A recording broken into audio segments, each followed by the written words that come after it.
Magandang araw, Pilipinas! So, for today's video guys, samahan niyo nga kami ni Adi ngayon for today's vlog. So, ngayon nga guys, pumunta nga kami sa dental kasi merong dental check-up si Adi. Nung pumunta nga kami guys, ay wala din namang taong nakapila. Kaya kami agad yung sinalang. So, ayan na, nakapasok na nga kami and here we are! So guys, ako nga yung kinakabahan para kay Adi kasi unang-una yung pinakaayaw niya talaga is yung gagalawin yung buhok niya or magbabrush ka ng buhok niya, susuklayin mo siya ganun.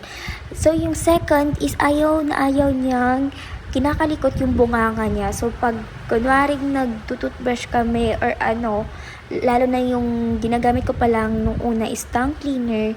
So mahirap siya guys, parang linisan yung kanyang bunganga.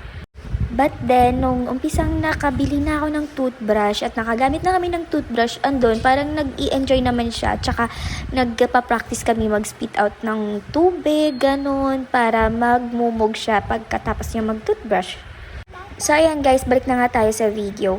So, ayan, nahihirapan nga sila mama, tsaka yung dentist. Adi, ano ba? Sorry guys, kasi ngayon, habang voice over ako, si Adi kasi nasa gilid ko, tinatapat yung telepono sa tenga ko. Tapos kinakalikot niya din yung tenga ko.